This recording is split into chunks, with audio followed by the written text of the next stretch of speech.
Okay, let's get into this. Welcome. Welcome to session number 175 of Kevin Reads A Course in Miracles. All right, today we are in chapter 22, which is entitled Salvation and the Holy Relationship. And we are focusing on section 3, Roman numeral 3. Entitled Reason and the Forms of Error, on page 474 in the text. So just to review, reason is the use of the right mind.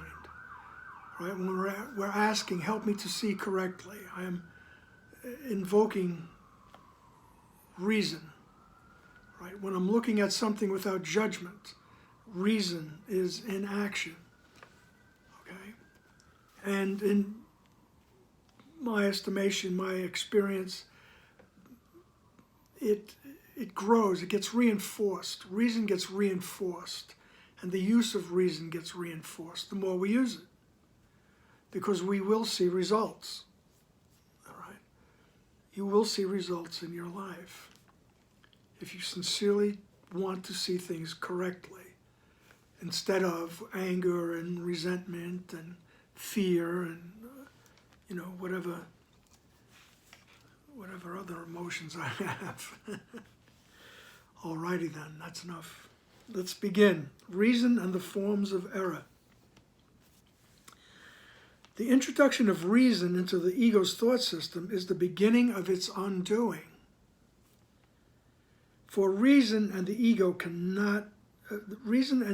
are contradictory. Nor is it possible for them to coexist in your awareness. For reason's goal is to make plain, and therefore obvious. You can see reason. This is not a play on words, for here is the beginning of a vision that has meaning. Vision is sense, quite literally. If it is not the body's sight, it must be understood.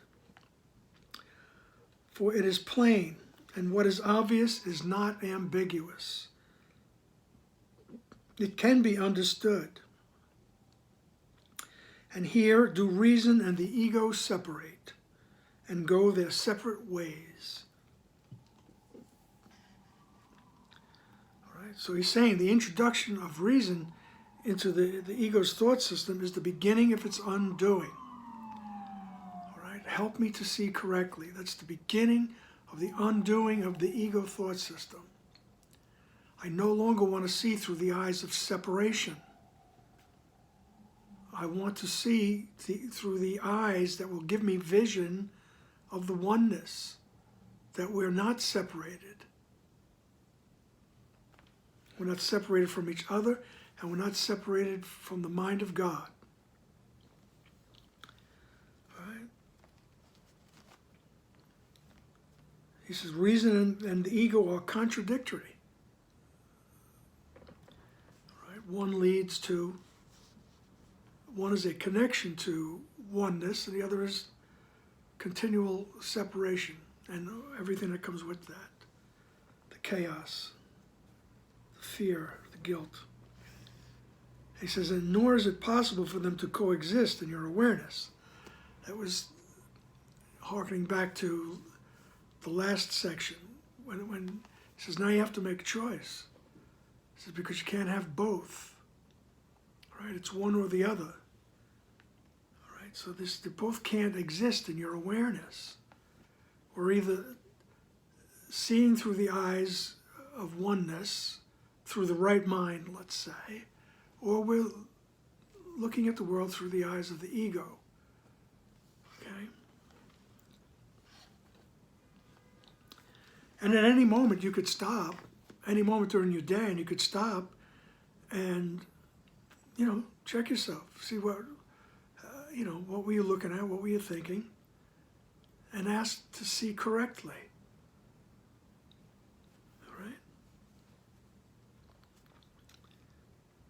For reason's goal is to make plain, right? And therefore obvious. Right? And what it's going to make plain is the oneness. It's going to make it obvious. Right? He says you can see reason. All right? You'll be able to experience it. He says, for here is the beginning of a vision that has meaning. Vision is sense, right? Quite literally. Right? The vision is an experience, all right? And it's sometimes I think Jesus is playing with words here too, making little puns. It's sensible. Everything becomes sensible, but it's also an experience. So if it is not the body's sight, it must be understood. So we're not talking about what the eyes see. Right? So we understand what's going on. Right? It's an experience and we understand it. Right? For it is plain, and what is obvious is not ambiguous. So when we do ask for correction, you will have an experience of something that's obvious and unambiguous. It won't be, oh, could be this, could be that. Okay? It can be understood, right?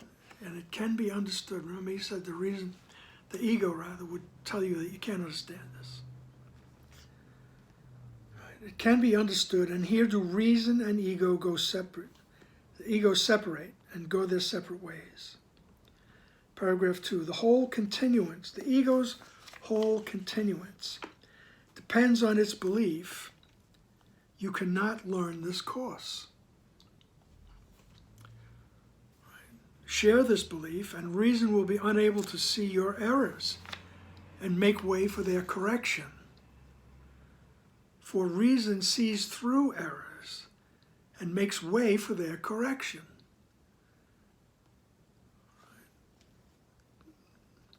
My eyes are jumping. For reason sees through errors, telling you what you thought was real is not. Reason can see the difference between sin and mistakes because it wants correction. Therefore, it tells you what you thought was uncorrectable can be corrected. And thus it must have been an error. The ego's opposition to correction leads to its fixed belief in sin and disregard of errors. It looks on nothing that can be corrected. Thus does the ego damn and reason save.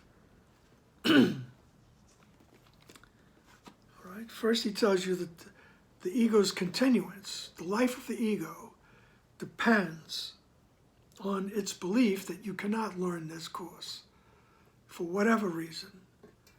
It's too wordy, it's so written with masculine pronouns, the language is obtuse, the thinking is, it's like Russian math, all kinds of excuses, all right? Because the ego's telling you can't learn this. This is crazy, all right? He says, so share this reason, share this belief, and reason will be unable to see your errors, all right? So reason will be unable to see your errors if you don't believe you can do that, right? And what will happen is the ego's fixed belief in sin, which is, just damnable, right? You're always going to have that mark of sin, right? No matter how big or how small, right? So the ego never lets you escape from it, right? So if you hold on to that belief that you can't learn, all right? And this is not the only way home. This course is not the only way home, right? There are many viable paths and good teachers who will say the same things in different words. Okay? It's just that I happen to be attracted to the Course in Miracles. All right? So, because reason can see through the error, all right? The right mind, when we resort to it and I ask it, help me to see, it sees past the error, sees through it, right? Telling you that what you thought was real is not. So, I mean, in very concrete form, there's a despicable person in my mind, or standing in front of me, or somewhere on a train or something, on a bus, or in your household. So when I ask, help me to see this correctly, I'm using reason. Reason is going to see past the error, right? And help me to see it correctly. It's going to inform me that what you're seeing is not real. Right? So I can look past it to what is real. Right? And little by little we become aware of the totality and the oneness and the innocence of all things. Right? And as I always say, it's a process. In my experience, it's a process. We do it in increments. But that first step, help me to see correctly, is a big one. It takes a big chunk out of the ego thought system. Okay? For reason sees through errors, telling you what you thought was real is not. Reason can see the difference between sin and mistakes. Right? Because it wants correction. Right? Reason wants correction. It doesn't want the perpetuity of sin. Right? Eternal damnation, We like to think there's a special place in hell for the people we don't like. Right? Well, reason will help you see through that. Okay? Because it wants correction. At some point in your experience of form, you will get to the point where you'll say, I really, in whatever way you put it, I want correction. I want to see correctly. Right? I mean, Bill Thetford, his remark was, there must be a better way. There must be a better way for us to communicate, to get along. There has to be a better way. Without all the bickering and backbiting and, the intrigue that was going on, not only between him and Helen, but within the whole psychology department. Okay? He said, there has to be a better way. Okay? And that's it. It wants correction. And, you'll get to the point sooner or later where this world makes absolutely no more sense. Right? Because you want correction. Therefore, it tells you what you thought was uncorrectable can be corrected. So what I thought was uncorrectable, this is an untenable situation. All right? So I thought it was uncorrectable, but reason, the right mind, will help me see, it can be corrected. I can see differently. I can interpret things differently. All right. And thus, it must have been an error. So whatever untenable situation I'm involved in, it must have been an error if it can be corrected. So the error is mine. I'm seeing through the eyes of the ego.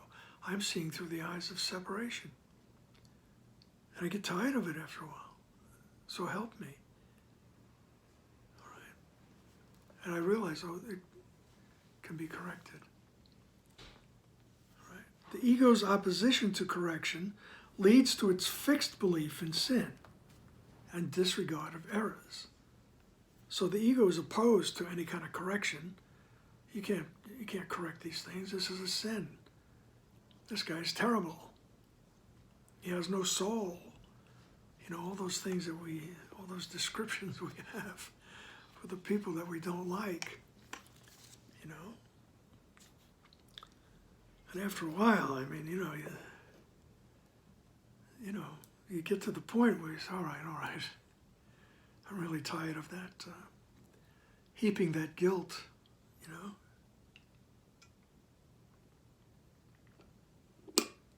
Something doesn't feel right about it after a while. And so we resort to correction. Help me to see correctly. Because the ego will have it fixed in stone. It can't be corrected. So the ego looks on nothing that can be corrected. Thus does the ego damn, and reason saves. Okay? The ego will damn someone to eternal hell, eternal punishment.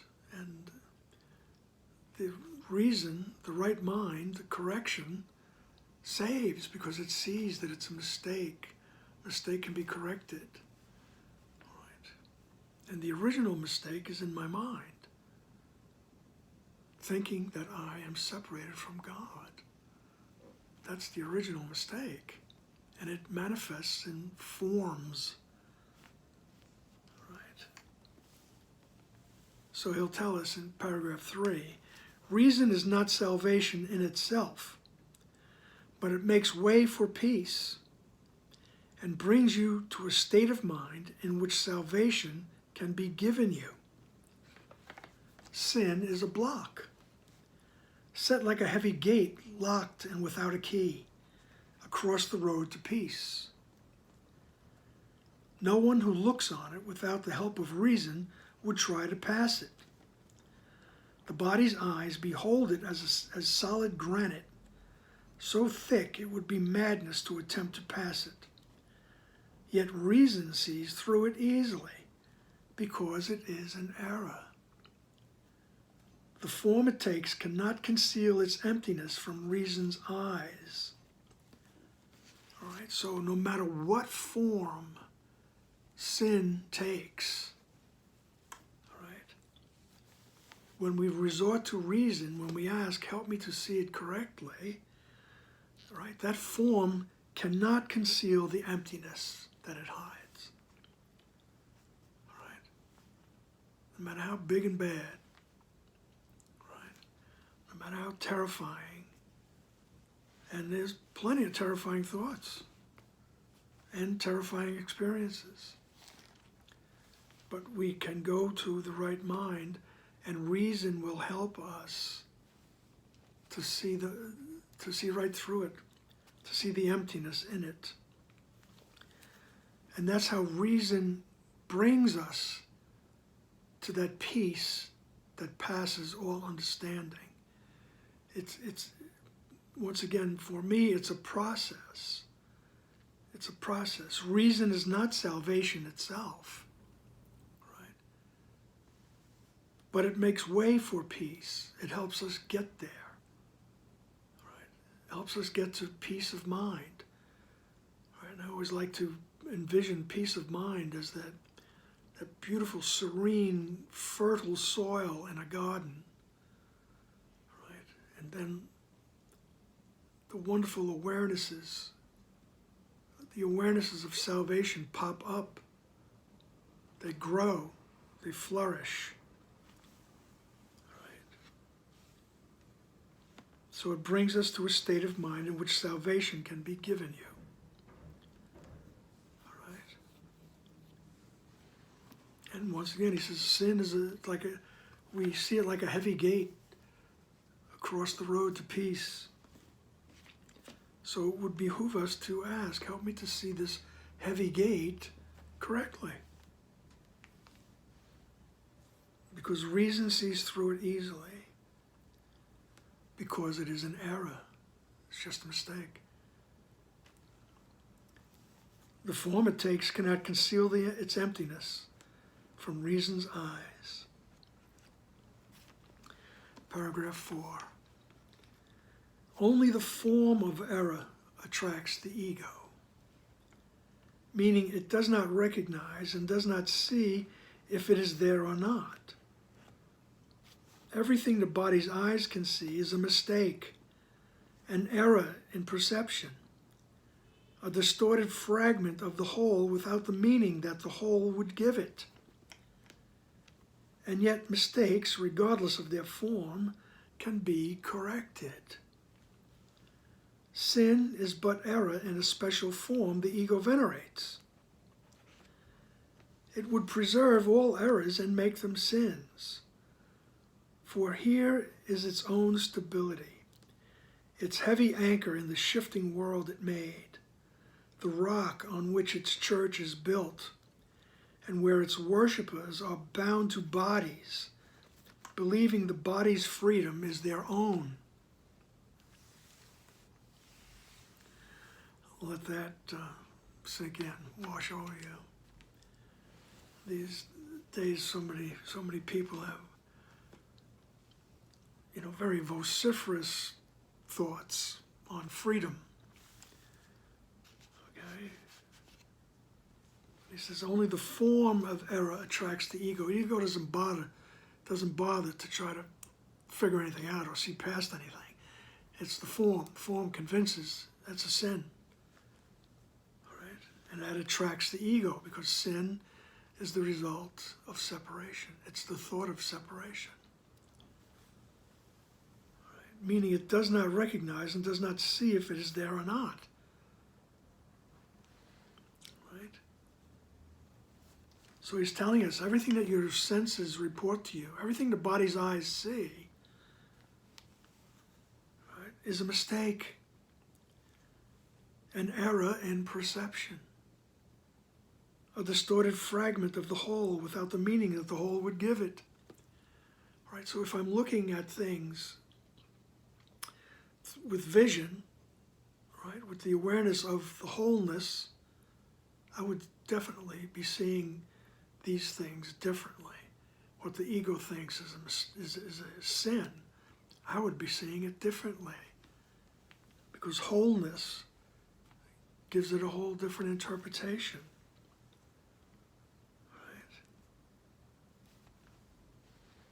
And yet mistakes, regardless of their form, can be corrected. Mistakes can be corrected. Thank goodness. Okay. Sin is but an error in a special form that the ego venerates. Oh, the ego loves sin. Right? Because that means you're guilty of something. If you're guilty of something, you must be guilty way back when, all right? You must be guilty of that destruction of heaven, that believing in the thought of separation from the mind of God. All right, so the ego cherishes that.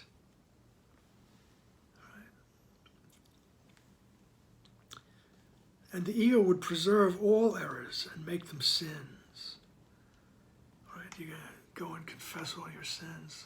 We used to have to do that as young Catholics. All right? Because every form of error was considered a sin.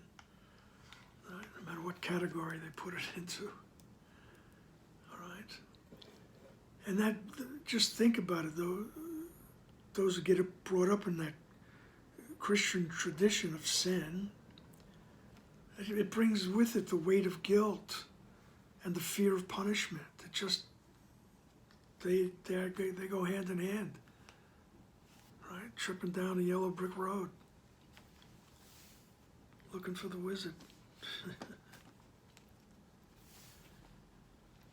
All right? It would preserve all errors and make them sins.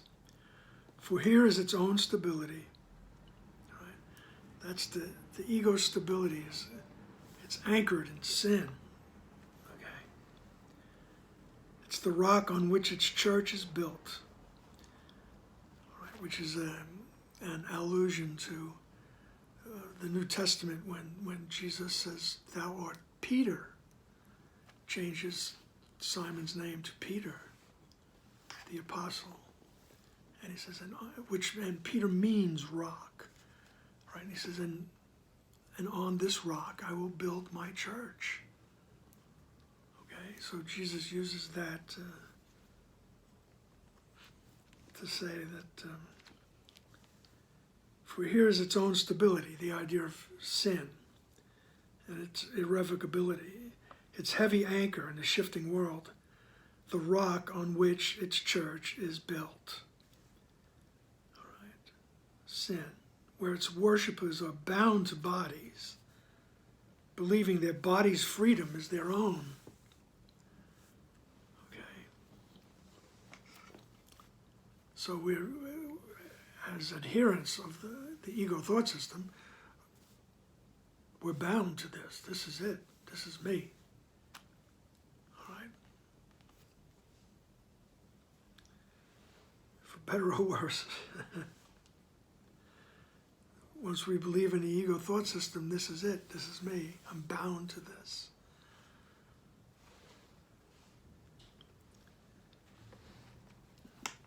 Shiverly timbers, as they say.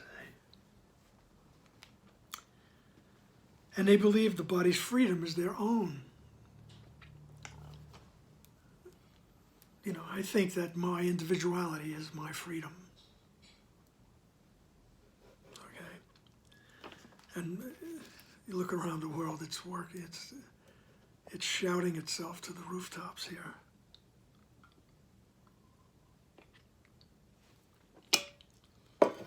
So, paragraph 5, reason will tell you that the form of error is not what makes it a mistake. So the form's got nothing to do with it. Reason will tell you that the form of error is not what makes it a mistake. If what the form conceals is a mistake, the form cannot prevent correction. The body's eyes see only form. They cannot see beyond what they were made to see. And they were made to look on error and not see past it. Theirs is indeed a strange perception, for they can see only illusions, unable to look beyond the granite block of sin, and stopping at the outside form of nothing. To this distorted form of vision, the outside of everything, the wall that stands between you and the truth, is wholly true. Yet how can sight that stops at nothingness, as if it were a solid wall, see truly? It is held back by form, having been made to guarantee that nothing else but form will be perceived. So reason is going to tell us, the right mind, help me to see correctly. Reason is going to tell you that the form of the error is not what makes a mistake. The form is meaningless. All right? If what form conceals is a mistake, all right, which is the form conceals guilt. And guilt is the result of the thought of separation. So the form tries to cover all that, right? The body, the world, everything that we sense is trying to conceal the guilt, right? The sin, the guilt, and the error, the fear, rather. If what the form conceals is a mistake, right, the form cannot prevent correction.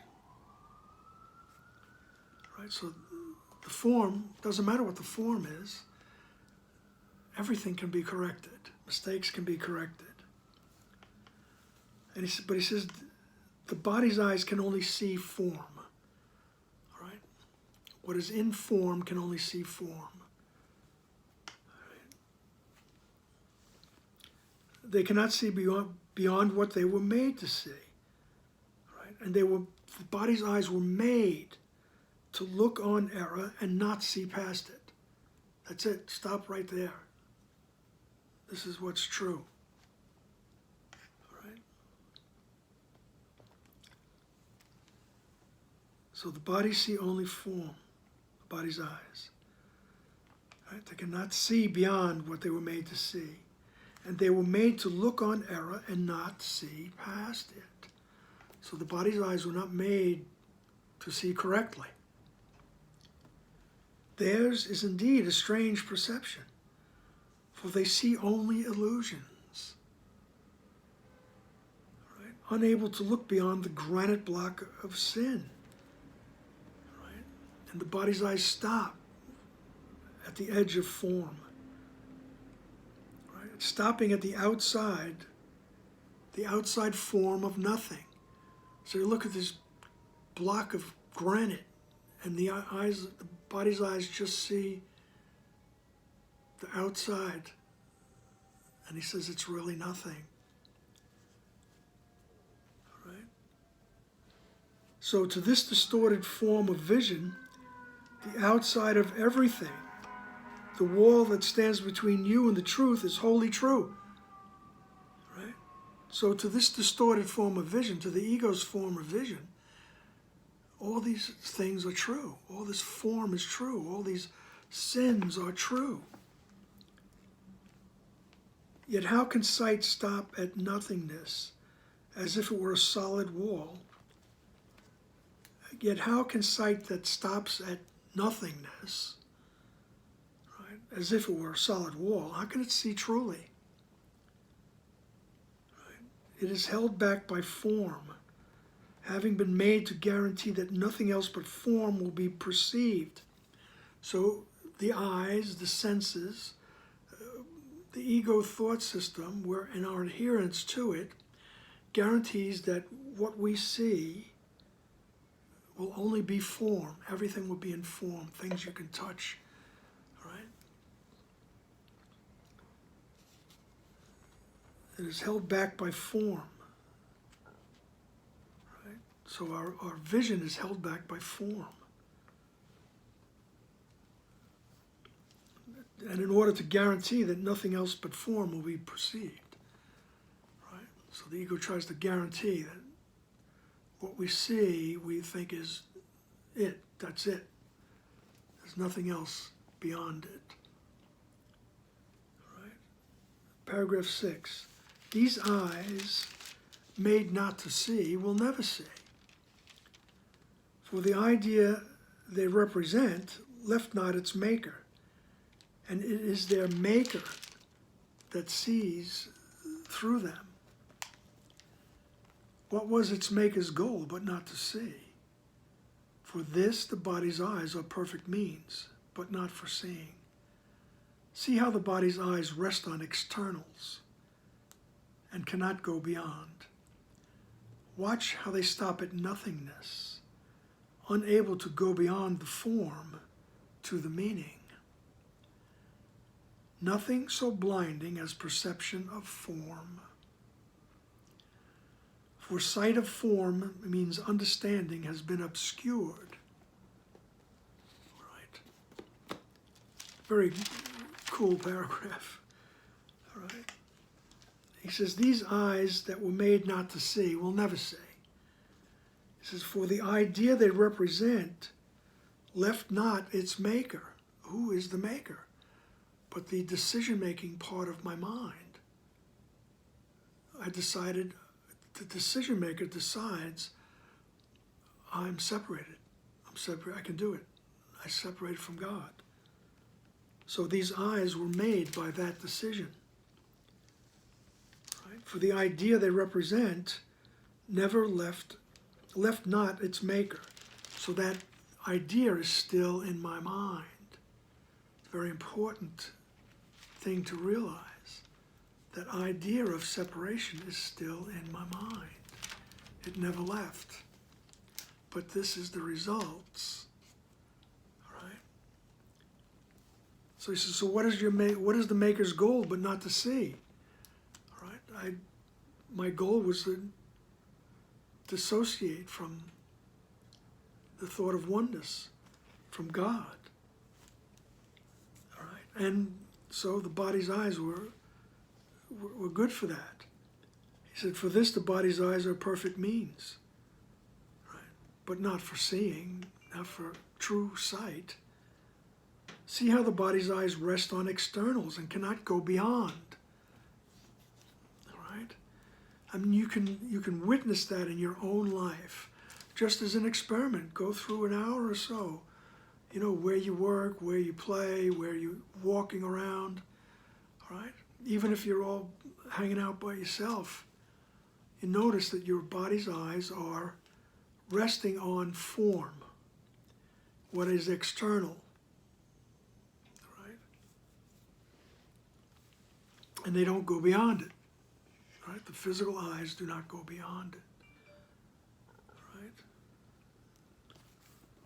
That's why in one section, Jesus tells us that we get fooled because we think if the form is pleasing, right? So if the external part that we see is pleasing, the message must be correct, right?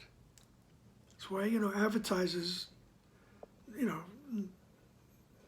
never having read that, but they're people that advertise know that if they use a beautiful form or pleasing form to the human being, with a handsome man or a beautiful woman, they can sell. They can sell things better, right? Because people will believe a handsome man or a beautiful woman. All right? Oh, they must be telling the truth. Their bodies are so beautiful. Yeah. Then that's the way it goes, you know. He says, see how the body's eyes rest on externals and they cannot go beyond it. Right? Watch how they stop at nothingness, unable to go beyond the form to the meaning. Right? A lot of our eyes, both male and female, they stop on the form, on the external. And they see only that, and they gather up tons of information, so they think, through the externals. And they don't go past it to see the meaning, right, beyond the form. Right? And the meaning, that the ultimate meaning beyond the form is the oneness, the interconnectedness, the non-separateness, however you want to put it. That's what's beyond the form. And we can get there by asking reason to help us. Ask the right mind, help me to see correctly. All right, I'm only seeing the form right now. All right. And then he goes on. This is a statement that students of the course and students of Dr. Wapnick are quite familiar with. He would quote it so many times, nothing so blinding as perception of form. It completely blinds us to the truth. Okay? For sight of form means understanding has been obscured. All right? So the sight of form means my understanding of who I truly am has been obscured. Now notice he uses that word obscured, you know, it's just, you can't see it. It's not that it's not there. It's not that you lost it forever. It's just obscured, right? That's why I like words. Like artists pick out colors, certain color for things, and they mix and they make new colors. The word obscured is a good word, right? Because we didn't lose it. We didn't lose our understanding. We just can't see it.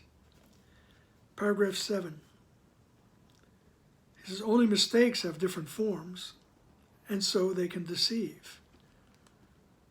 You can change the form because it is not true. All right? I could change this form. A lot of different ways I could change this form. Why? Because this form is not true. It's not who I truly am. Okay? And there's so many people that try to change the form.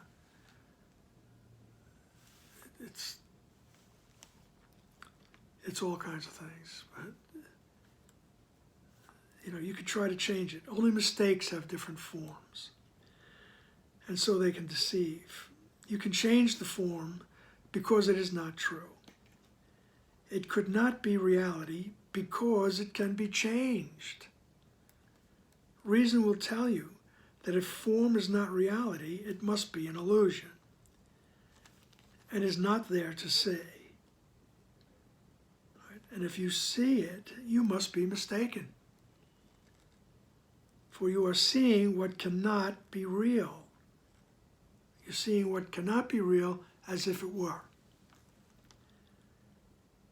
What cannot see beyond what is not there must be distorted perception and must perceive illusions as the truth.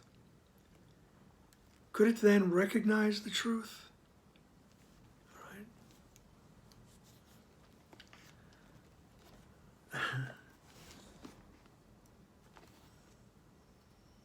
So reason, the right mind, help me to see correctly.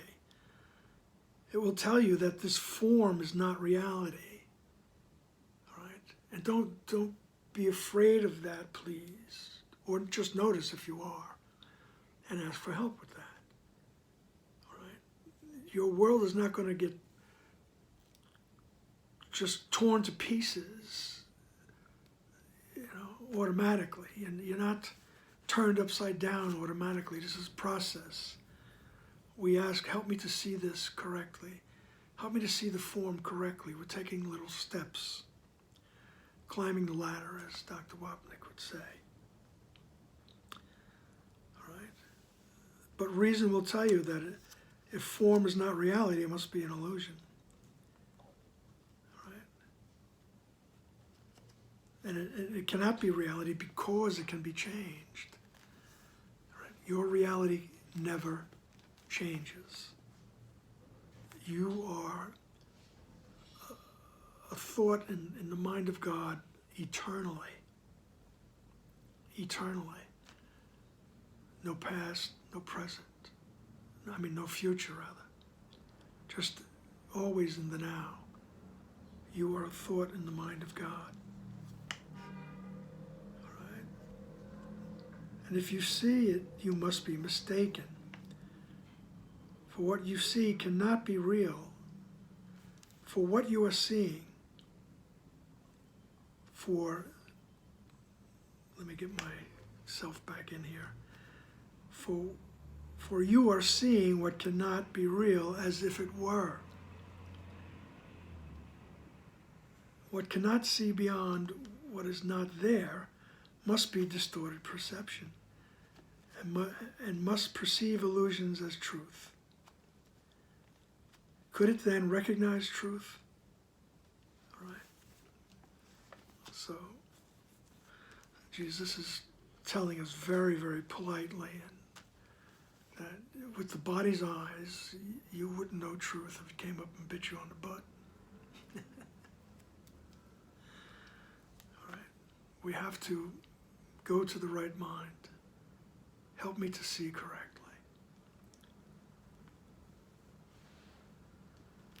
Paragraph 8, let not the form of his mistakes keep you from him whose holiness is yours. Let not the vision of his holiness, the sight of which would show you your forgiveness, be kept from you, be kept from you by what the body's eyes can see.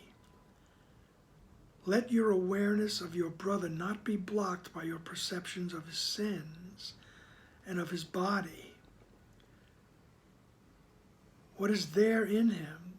What is there in him that you would attack, except what you associate with his body, which you believe can sin? Beyond his errors is his holiness and your salvation. You gave him not his holiness, but tried to see your sins in him to save yourself. and yet his holiness is your forgiveness. Can you be saved by making sinful the one whose holiness is your salvation? All right, he's talking about the process of forgiveness here, of course, which is the main thrust of the course. All right. Let not the vision of his holiness be kept from you by what the body's eyes can see. Right? Because the vision of his holiness, right, the sight of which would show you your forgiveness. The minute we ask to see correctly, the minute I'm willing to see the innocence, the holiness in the other, I become aware of my own. Right? The guilt is lifted.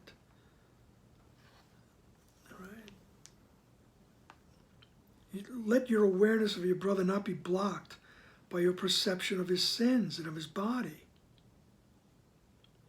Right. Beyond his errors is his holiness and your salvation. It's paragraph 8, sentence 5. Beyond his errors, help me to see beyond the error, what I think is true, help me to see beyond that. So beyond that is his holiness and your salvation. They arrive at the same time. Right. You gave him not his holiness.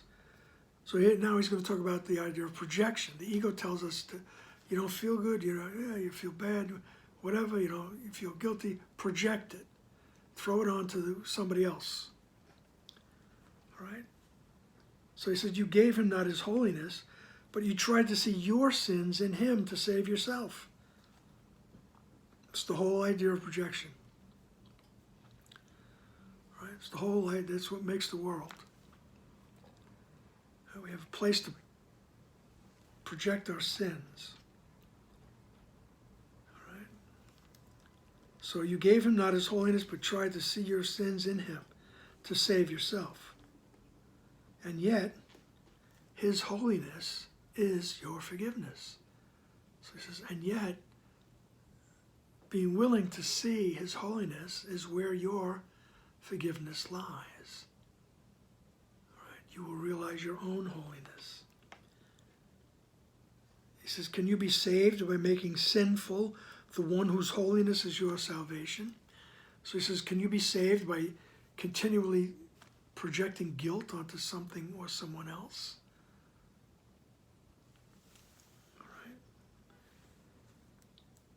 Paragraph 9. A holy relationship, however newly born, must value holiness above all else. Unholy values will produce confusion and inawareness. In an unholy relationship, each one is valued because he seems to justify the other's sin. Each sees within the other what impels him to sin against his will, and thus he lays his sin upon the other, and is attracted to him to perpetuate his sins. And so it must become impossible for each to see himself as causing sin by his desire to have sin real. Yet reason sees a holy relationship as what it is, a common state of mind, where both give errors gladly to correction, that both may happily be healed as one.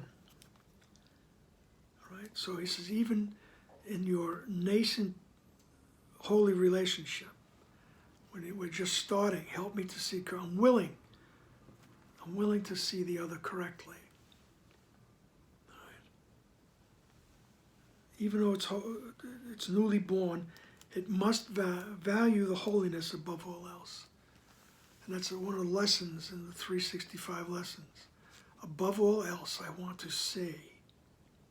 All right? We must value the holiness above all else. Okay? Because unholy values will cause confusion. then he tells us what the unholy relationship is all about. He says it's valued because I seem to justify the other's sins. Right? The relationship seems to justify my sins. For each sees within the other what impels him to sin against his will. Right? So it's actually, it's like, it's your fault. You know, you made me angry. Right? And so on down the line. Right? It's your fault. You made me do this. Look what you made me do.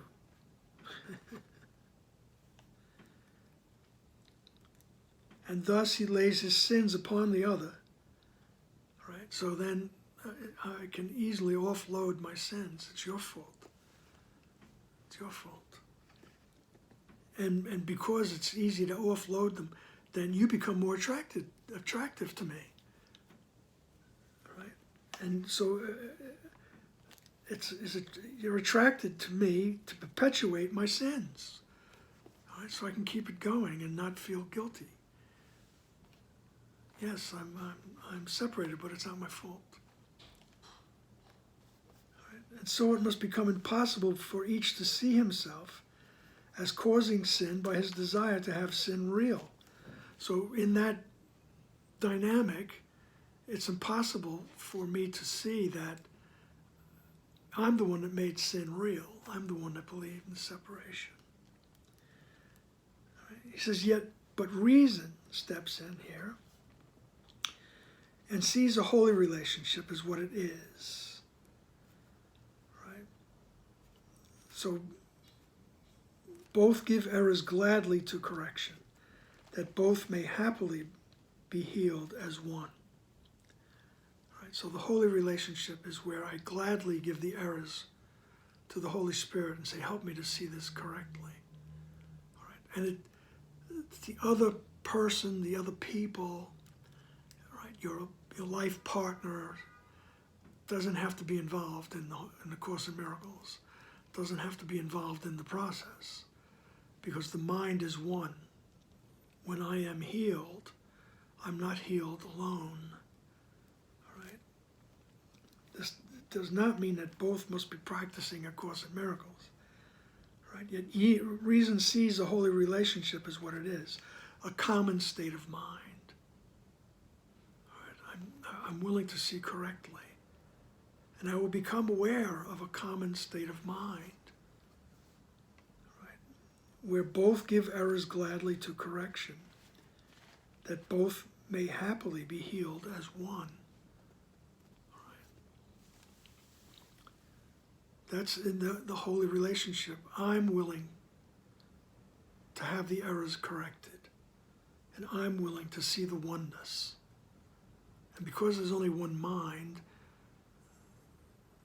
we're all healed together, right? Even even the person you don't like, right? Even though they don't become aware in this instant that the mind is healed, okay? It's waiting there for them to tap into it, all right? And we give the errors gladly to correction. And when we do that, we are on the road to, was it St. Paul that said, the peace that passes all understanding? I don't know, one of those saints. All right. And remember, we're on the road to peace, right? By using by using our reason, our right mind. And reason will tell you it doesn't matter what the form of the error is. All right, there is no order of difficulty in miracles. First principle of miracles, page 1. There is no hierarchy. There's no hierarchy of illusions. One is not bigger than the other. Right? There's no order of difficulty in miracles.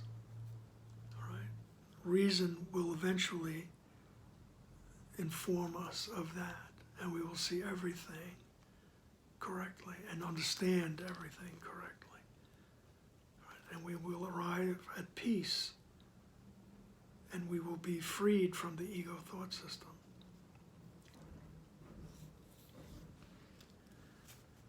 And that's my story, and I'm sticking to it. All right, I thank you for the opportunity to study. All righty then, I will see you in the next session. All right, blessings.